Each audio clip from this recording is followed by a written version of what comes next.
सत्संग की महिमा कहते हैं कि सत्संग की महिमा का बहुत ही असर रहता है।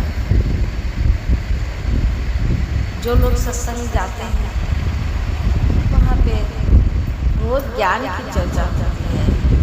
ऐसे ही एक सैन संत थे जो नाई जात के थे। उनका नाम भक्तों में अग्रणी था। सैन जी के समय में भक्त की लहर का जोर था। भक्त मंडलियां काशीवान स्थानों में बन चुकी थी। भक्त मिलकर सत्संग किया करते थे। सैन नाई जी एक राजा के पास नौकर थे। वह सुबह जाकर मालिश व मुट्ठी चाटी किया करते थे। एक दिन संत आ गए। सारी रात कीर्तन होना था। प्रभु भक्ति में सैन जी इतने मग्न थे कि उन्हें राजा के पास जाने का ख्याल ही न रहा। संत सारी रात कीर्तन करते रहे।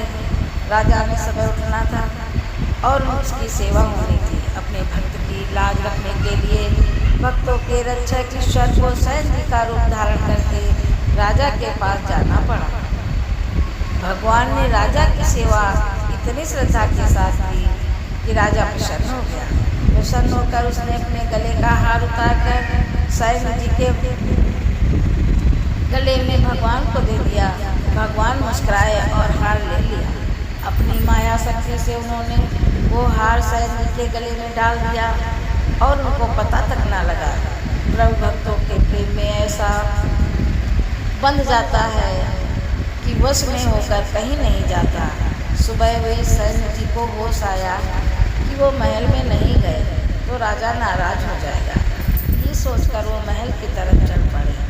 आगे राजा बांधवगढ़ अपने महल में टहल रहा था। उसने स्नान करके नए वस्त्र पहन लिए थे। सैन उदासी के साथ राजा के पास पहुंचा तो राजा ने पूछा, सैन अब फिर क्यों आए? क्या किसी और चीज़ की ज़रूरत है? आज तुम्हारी सेवा से हम बहुत प्रसन्न हैं। सैन ने सोचा कि राजा मेरे से नाराज है। उसने कांपते हुए विनती की, महाराज क्षमा कीजिए, मैं नहीं आ सका। भक्तजन आ गए थे तो रात भर कीर्तन होता रहा। ये बात सुनकर राजा बहुत हैरान हुआ। उसने कहा, आज तुम्हें क्या हो गया? ये कैसी बातें कर रहे हो? मेरे पास तुम समय पर आए, सोए को उठाया, नाखून काटे, मालिश की, स्नान कराया, कपड़े पहनाए तथा प्रसन्न होकर अपना हार उतार कर मुझे दिया। वो हार आज तुम्हारे गले में है। सैन ने देखा उसके गले में सचमुच ही हार था। उस समय उसे ज्ञान हुआ तथा राजा को कहने लगा, ये सबसे महाराज मैं नहीं आया, मैं जिसकी भक्ति कर रहा था उसने स्वयं आकर मेरा कार्य किया। वो माला अपने भगवान के गले में डाल दी थी और भगवान अपनी शक्ति से मेरे गले में डाल गए हैं।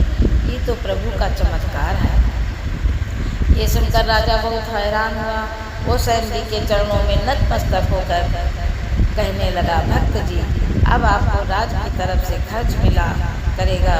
वाह, आप बैठकर भक्ति किया करें। ऐसे वे भक्त सैन जी कहते हैं कि भक्त के बस में है भगवान। भगवान तो भाव के भूखे हैं और भाव से उन्हें सब कुछ सुधार कहते हैं। भगवान भाव का भूखा हूँ मैं, भाव ही एक सार है, भाव बिन सुनी पुकारे मैं कभी सुनता नहीं। भाव से मुझको एक फूल भी स्वीकार है।